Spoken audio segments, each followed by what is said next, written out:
Kylie here with Kylie's Canine Boot Camp, and today's video, I'm just going to go over the difference between a therapy dog, an emotional support animal, and a service animal, who are all three very different things. I do want to apologize for not making a video for the past 2 weeks. The first week, it was due to Gage had a medical issue. If you follow my Instagram, I posted on there and I went over everything. He is doing completely fine, and his vets say that he's very healthy for an almost 11-year-old lab.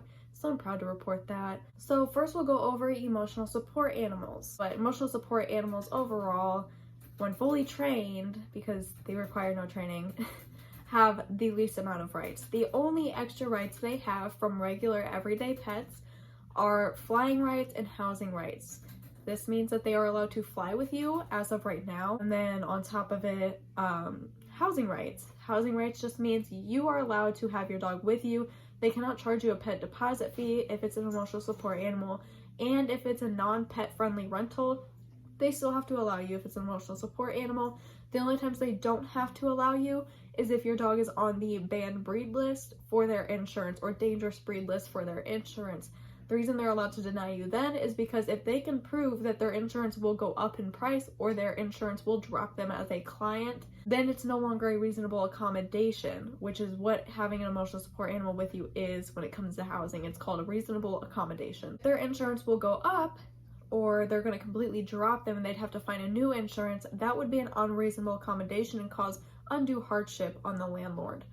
That is the only time that they really can deny you with your emotional support animal for renting. So emotional support animals require no training. It doesn't matter which animal it is. It can be any animal that provides you comfort, and their behavior can pretty much be anything. Although if your emotional support animal is aggressive, airplanes have the right to deny you or kick you off the plane because your animal is now a risk to everyone else on that plane. Landlords, especially if you're in an apartment building, could call animal control on you and have your dog removed if it is aggressive. Just like with any other pet, if someone's pet is aggressive, if it bites someone, they can call animal control. Even if the dog just acts aggressive, people are still allowed to call animal control and you'll get a warning. However, if your dog actually bites or your animal actually bites, you could have it, they could euthanize it. So generally, if you are someone who uses an emotional support animal, it should be a friendly animal. It should be a pretty nice and well-mannered animal. Just like every other pet, I truly believe every animal should have, especially dogs and cats, they should be trained, they should be socialized, they should be fine with everyone and everything. Obviously some breeds are prone to animal aggression, which is fine, but it should be managed. These are just something that I believe, and honestly, a lot of people would have a lot easier time with their animals if they actually put in the time to train them and socialize them. That still applies for emotional support animals. This is not a legal thing. This is just my opinion. Legally, your emotional support animal can be whatever it wants. You don't have to do anything with it. As long as it brings you comfort, that's an emotional support animal. So their two rights, again, are housing and flying rights. However, they are not allowed in non-pet friendly places. Meaning, you can still take your emotional support animal to PetSmart just like every other pet can go there, or every other animal can go there. However, you cannot take it to Walmart or Kroger or Myers or McDonald's. You can't take it to those places. You legally are not allowed to. The second you take your emotional support animal into places like Walmart or Kroger or McDonald's, you are now interpreting to others that that is a service animal. Why? Because it's a non-pet friendly place, meaning no pets. So the second you bring an animal in there, you're pretty much saying this is a service dog because it's not a pet and this is a non-pet friendly place. So that's illegal. You cannot just bring any dog in and be like, this is my service dog, blah, blah, blah. You can't do that. It's illegal federally. So don't do that. So they're not allowed in those places. There's a reason they're not allowed in those places. They're an uncontrolled category of working dog. There's no training requirement. They could be aggressive. You just don't know because there's no standard for them. That's why they're not allowed in public. There's no training. So why would they allow you in public with a dog that could be a complete mess? And you can look this up. I've had a lot of people that come into places, they're like, oh, well, there's no pet sign outside. That doesn't matter. You can look it up online. You can call ahead of time. If you have an emotional support animal, just be responsible about it and make sure you are checking to see if it is a pet-friendly place before taking them somewhere. A lot of farm and fleet stores are pet-friendly. Obviously, pet stores are usually pet-friendly. Those are like the two main ones that are typically pet-friendly. However, when it comes to housing, I mentioned earlier that they can deny you for specific breeds if they can prove that it would be an unreasonable accommodation and undue hardship on the landlord. If your dog is a dangerous breed or under the breed ban, they still have to allow the dog unless it causes that undue hardship. If there's not going to be any undue hardship, if their insurance isn't going to raise their price, they cannot deny your dog. Doesn't matter if you have a bully breed, say you have an American Pit Bull Terrier, they say no because it's a banned breed, they can't do that. Emotional support animals' only function is to provide emotional support or comfort. That's not trained. That's just like, hey, I love my dog, it brings me comfort. That's pretty much what it is. Nothing wrong with that. Not saying there is. Just, that's what they are. Next, we'll go into therapy dogs who have the second most rights. I'm not even counting service dogs in training because they're literally in training to become a fully trained service dog. I'll go into the details for them, but I'm not counting them on like access wise. So emotional support animals have the least. Therapy dogs have the second least or second most, whatever way you want to put that. So the therapy dog's function or job is to provide support or comfort to other people, meaning not the owner, but they go to places like nursing homes, children's hospitals, mental hospitals, to visit the patients there that are going through a really rough time and kind of bring some light into their life during that time. Some schools even have a therapy dog there to help comfort kids who are going through a tough time. Some of these special ed kids, kids that just are going through a tough time, the dog is there for them. And kids love dogs typically, so it's really just, it brightens every kid's day to see the dog walking around the halls. So you may have seen a therapy dog in the past, or even if you've been hospitalized, or you know someone who was hospitalized, they may have had a therapy dog visit them, things like that. That's where a therapy dog typically is. For therapy dogs, they do have they have standards to their training. Most of them have to be certified through some sort of therapy program because most of those places won't allow you in unless your dog has certification. Emotional support animals have no certification. Therapy dogs do. There's no ID certification or registration for emotional support animals or service dogs. Therapy dogs are the only ones that do, and it's better to get them certified because it's a lot easier to get into places if the dog has proof of training. Typically, it's pretty much like they have to be well-mannered. They can't be jumping up on people, licking people. They have to be potty trained. They can't be barking, whining, doing all that stuff. They have to be a well-mannered dog. So pretty much an obedient pet dog is what you're looking for with a therapy dog. They don't have public access rights though, technically, unless they are scheduled with an approved appointment to bring the dog in. So what does that mean? It means the owner cannot just take their therapy dog, unless it also is a service dog, into places like Walmart. But a dog that is purely a therapy dog, you cannot take it into Walmart, you cannot take it into Kroger, it cannot be in those places. It can only be in the nursing home and hospitals when there is an appointment made for the dog to come. You can't just, usually you can't even just take them in whenever you want there either. So they do have a little bit more rights when it comes to public access. However, they're still not allowed to go everywhere. And then you have your service dogs or assistance animals. So with therapy dogs, they can typically only be dogs. I know a few programs that have used other animals. I've known a few therapy horses, therapy cats, things like that. That's generally what you get as therapy dog or horse. I can't remember if legally there is a limitation on what animals you can use. There might be, I'd have to double check that. Therapy dogs aren't my specialty. I've never worked with therapy dogs. I've been around them and I've talked to their owners, but I don't train therapy dogs. They might have restrictions, but I have seen therapy animals of different species. When it comes to service animals or assistance animals, they can only be dogs or miniature horses, and there is a standard on how tall the horse can be. I think it has to be under 20. It's 20 something inches, I think. Could be wrong. There's a specification on how big the miniature pony can be. You have to look that up yourself. I don't use miniature horses as my service animal, but there is a restriction on how big that miniature horse can be.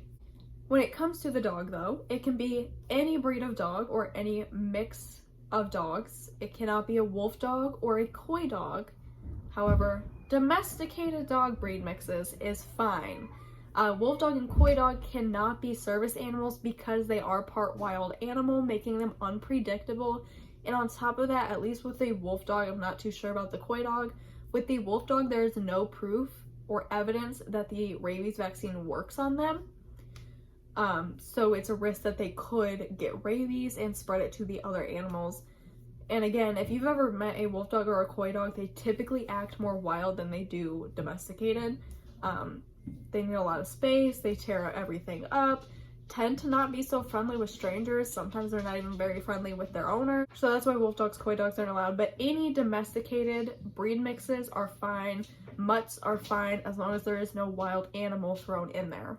In order to get a service animal, you must be disabled. This doesn't mean you have to be on disability, like through your state. However, you do have to be considered disabled, meaning in one way or more, doing certain daily tasks is more difficult than it needs to be.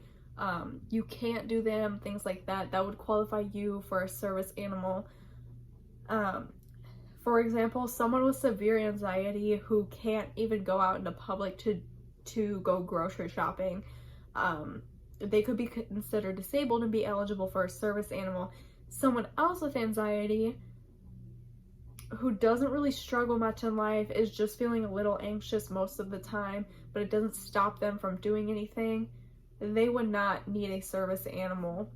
A lot of service dog handlers consider service animals to be your last resort option. That's after you've tried everything else. And with someone with anxiety, a service animal could worsen that because it brings a lot of attention to you. People stop you, people get close up to you, people try to pet your dog, people are always trying to talk to you about your dog or about their dog. So it could worsen anxiety, which is something to think about. Would this cause more hardships for you personally? Would this be too difficult for you? That's always something to consider before getting a service animal. So a service animal must be task trained to help mitigate the handler's disability. Comfort is not a task. So someone who's like, oh yeah, I have a service dog, and you say, okay, what's it trained to do? And they say, oh, it provides comfort. That's not a task. That does not qualify as a service animal. A task would be something like alerting the handler before a seizure, going to get help and then applying pressure in the proper space, or licking their face when they go unconscious, guiding a blind person everywhere, really. Guiding a blind person, getting them around dangerous obstacles, those are all tasks. And a task has to be trained. So if your dog naturally alerts to something, say I put it in quotations because you don't always know. Sometimes it's more emotion that's playing into that. People are like, oh, look, he's alerting, and he's really not. It's usually something like, oh, no, he's getting excited because you keep rewarding him for this, but you're not teaching him why you're rewarding him. He's not alerting to anything. There's nothing wrong with you right now. That kind of thing happens.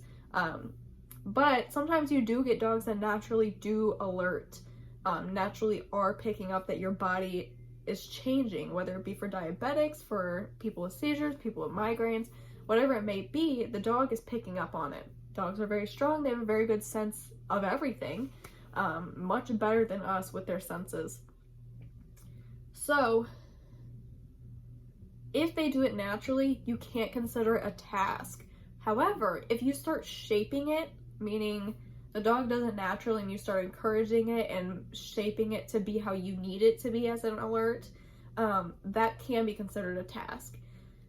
So if they start it naturally and then you train them and shape it more and make sure it's accurate and they're doing it almost every time or every time, that's when it's a task. If them just doing it naturally and you never training it or encouraging it or doing anything with it, that is not.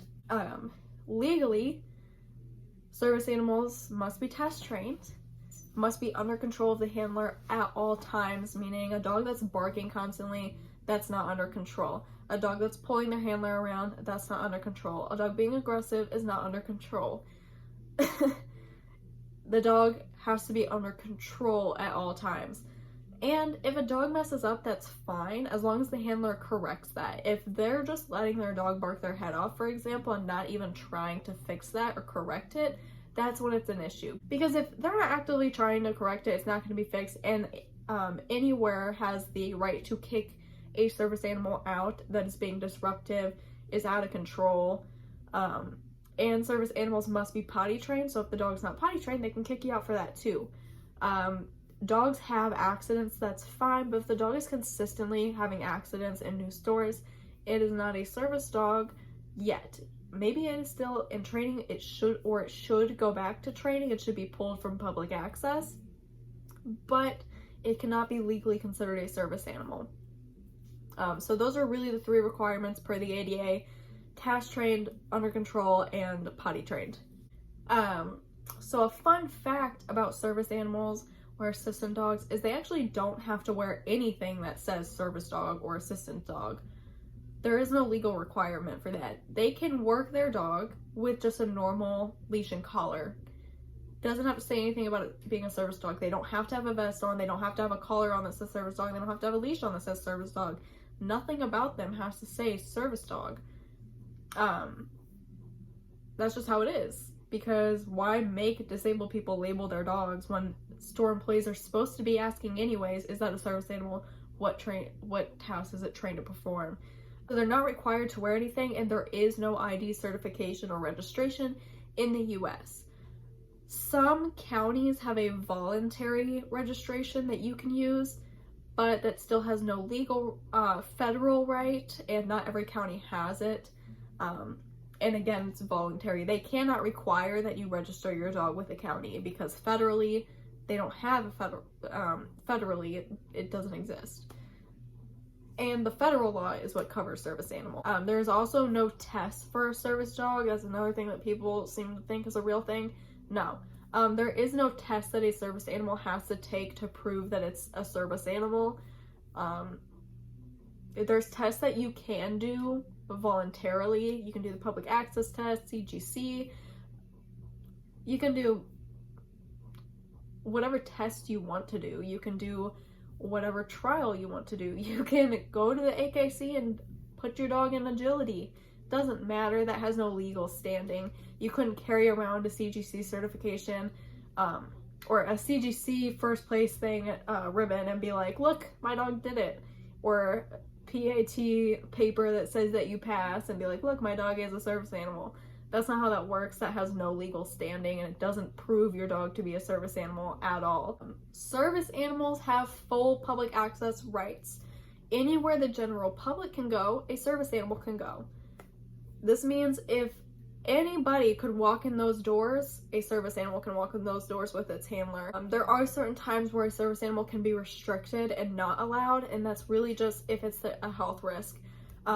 Sterile environments like a burn unit or an ICU, surgical rooms, kitchens where food is being prepared, places like that where it would be a health code violation for the business. That's where service animals can be denied, and of course in people's personal homes.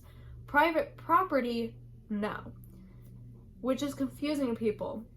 The reason people can deny your dog from going into their home is because not everyone is allowed in their home. Unless it is, on rare occasion, but if it's a private home where they only allow people that they know inside, like most families, then they can deny your service animal. Plus, they're not a business. So they're not open to the general public. They don't have to allow your dog. However, private property, that does not that cannot deny service animals, because technically most McDonald's are private property, but anybody can walk in there, so service animals are allowed in. That's how it is. The key part is really if anybody else could walk in there, that service animal is allowed in. It has nothing to do if it's private or public property. Some people ask, okay, but if you have to buy tickets in, does that still count? If anyone can buy the ticket, yes. If it's a restricted access, like only certain people could buy the ticket with certain clearances or something, no, they don't have to allow your service animal. Your service animal is allowed to work with you. You have to put in a reasonable accommodation request before bringing the dog and have that approved, but they have to approve it unless they have good reason as to why the dog can't be there, whether it be safety or health risks. Obviously, if you work in the food industry, say if you did work in McDonald's and you were a cook back there, you cannot have your service animal there. It's a health code risk or a health code violation. So if your dog is going to be a health code or safety risk, that's when they can deny you. On a job like mine, I work an office job. No food is involved except for the production of a certain food-ish item. I don't know what to consider that. I guess you could consider it a food item. But the production is in a whole locked off airtight space compared to where I'm at in the actual office, and I have nothing to do with the production. I just answer phones and do all that stuff. Yes, I am also a trainer. Usually she doesn't go with me for safety reasons because a lot of the dogs I work with have behavioral issues, so unless I know for a fact that they are safe with other dogs, she doesn't come, and most of the time I can't pay attention to what she's doing and pay attention to the other dog. So it's just safer for her and for the other dog and for myself to keep her at home if I am training. There are 2 questions that a business can ask. The second they see a dog, or anytime they see a dog in their store at all, they can ask the handler, is it a service dog? And what task is it trained to perform? Or a question similar to that. They can't ask you, what is your disability? They can't ask you, what is wrong with you? Why do you have the dog? They can't ask for certification or registration or ID because, again, they don't exist, so they can't ask for them. They can only ask 2 questions. Is it a service dog, and what tasks is it trained to perform? You have to answer those questions. I mean, you don't have to, but they could kick you out if you decide to not answer because they don't know that your dog is actually a service animal. That is the proof that your dog is a service dog. 1, in the training and in how it behaves. 2, how you answer those questions. Obviously, if a business was like, hey, what task is your dog trained to perform? And someone said, oh, it provides comfort. Or if they ask, is that a service animal? And they go, oh, it's an emotional support service animal or an emotional support therapy service animal. That doesn't exist. It's either a service dog or it's not. It's not an emotional support service dog. That doesn't exist. There's psychiatric service dogs, but technically that's still just a service dog. The only reason people may add psychiatric is just to clarify to people why they have the dog. But me personally, and a lot of service dog handlers, when businesses ask that question, we just answer yes, because they're still a service dog, task trained, they meet all the requirements. They're just for us. They're just for psychiatric disabilities instead of physical ones. And then for the task trained one, obviously, again, if someone just says, oh, it's for comfort, it's for emotional support, that's not a task. If businesses actually did what they had the right to do by asking those 2 questions, they would have a lot less issues with people being bitten in their stores, other real service animals being attacked, dogs peeing and pooing in their store, dogs causing a bunch of issues. It would be reduced if they just asked those 2 questions, because someone who doesn't have a service animal typically won't know how to respond to that. A business has every right to kick you out with a service animal, again, if your dog's being disruptive, if it's not potty trained, if it's showing any sign of aggression, they can kick you out for that. Basically, if your dog is not behaving, you can be asked to leave. Service animals also have housing and flying rights. They can fly for free. And when it comes to housing, just like the emotional support animal, a landlord must allow a service animal unless it's no longer a reasonable accommodation, because just like emotional support animals, service animals are also considered reasonable accommodations.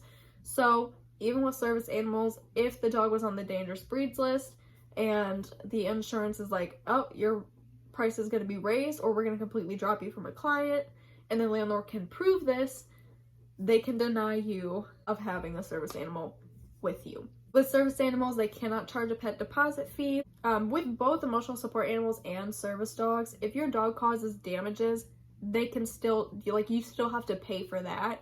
You just don't have to pay for the initial pet deposit fee. But if your dog causes any damages to the place that you are renting, you gotta pay for it. Still your dog, still your responsibility. Doesn't matter if it's medical equipment, if it's causing issues and causing damages,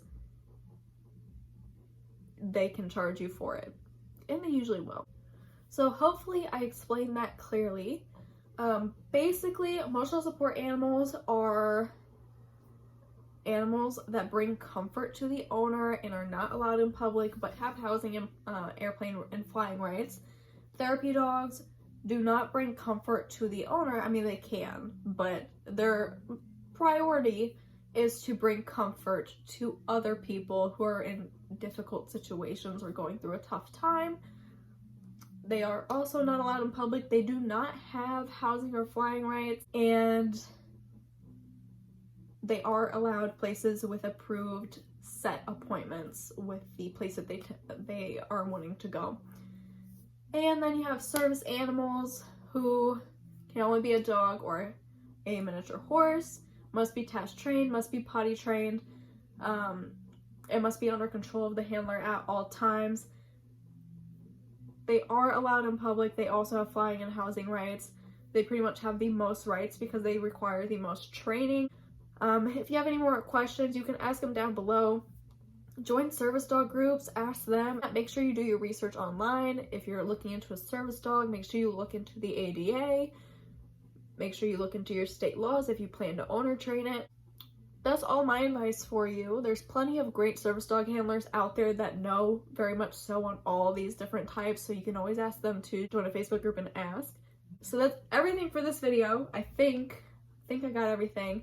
Again, it's been crazy 2 weeks, so my brain is not 100% functional. I finally made a Facebook page for this channel because people keep friend requesting my personal page, and I'm kind of weird about that because I like my privacy. So you can join that page and ask me questions on there or message me through that page, and I'll get back to you on there.